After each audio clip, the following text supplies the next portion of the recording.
কোনো কোনো রাত থাকে যেখানে ছায়াও নিজের জন্য আলো খোঁজে,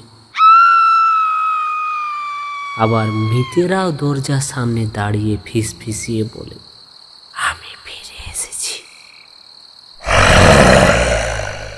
তো নমস্কার প্রিয় শ্রোতা বন্ধুরা, এই কাহিনীর জগৎ ভৌতিক ঘটনার চ্যানেলে আসার জন্য আপনাদের সকলকে অসংখ্য অসংখ্য ধন্যবাদ জানাই। আপনারা যারা এরকম ভৌতিক ঘটনা শুনতে পছন্দ করেন, অবশ্যই চ্যানেলটিকে সাবস্ক্রাইব করে আমাদের পাশে থাকবেন, কারণ এখানে ভূতেরা ঘটনা শোনায়। এবার ঘটনা শুরু করি।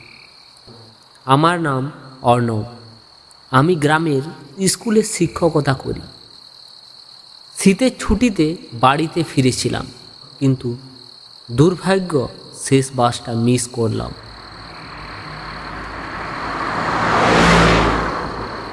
ফলে সেই ভুতুড়ে রাস্তা দিয়ে হাঁটছিলাম।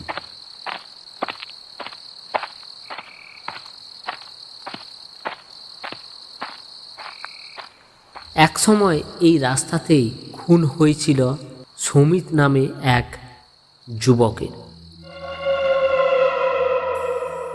মানুষে বলে সে নাকি আজও বাড়ি ফেরার পথ খুঁজে বেড়ায়।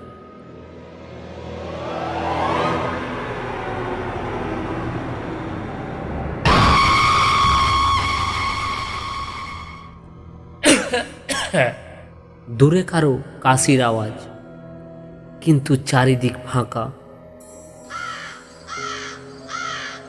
অর্ণব হাঁটতে থাকে।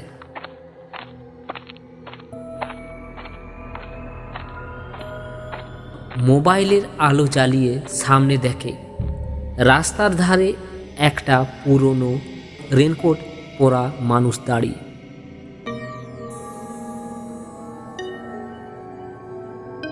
মুখ দেখা যাচ্ছে না।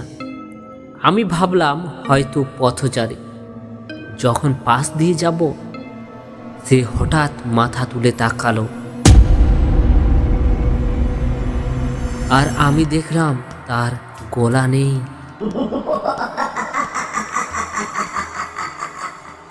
তারপর আমি কোনো দিকে না তাকিয়ে সোজা দৌড় দিলাম।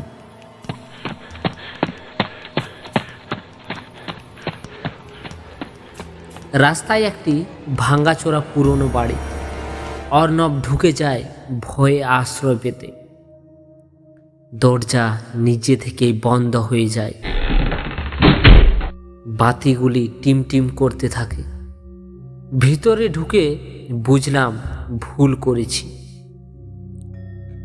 কারণ নিঃশ্বাসের শব্দ আসছে আমার পেছন থেকে। তার ঠোঁট না থাকলেও এক অদ্ভুত গর্জন, আমাকে বাড়ি নিয়ে চল।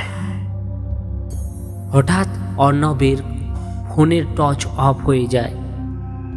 পুরো অন্ধকার। কিছুক্ষণ পর টর্চ অন হলো। দেখে দেওয়াল ভরা শত শত মানবের হাতের ছাপ। সব মনে হচ্ছে রক্ত দিয়ে আঁকা। এরা সবাই অপেক্ষায় ছিল। দরজার বাইরে গ্রামের মানুষদের কান্নার শব্দ। সমিতকে ফিরিয়ে দাও, ফিরিয়ে দাও সমিতকে। ভোরের আলো।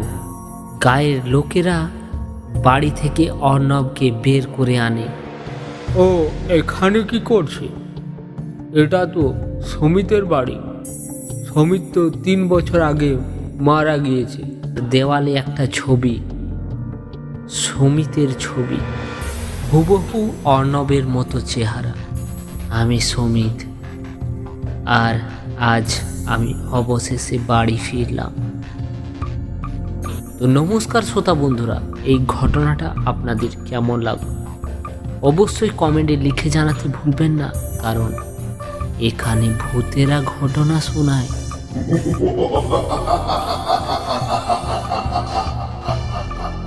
তো আপনারা যে যে এই চ্যানেলের মধ্যে ঘটনা পাঠাতে চান, অবশ্যই পাঠাতে পারেন আমাদের চ্যানেলের ডিসক্রিপশনে দেওয়া ইমেল আইডিতে। সবাই সুস্থ থাকবেন, ভালো থাকবেন। দেখা হচ্ছে এই রকম আরেকটি ভৌতিক ঘটনা নিয়ে।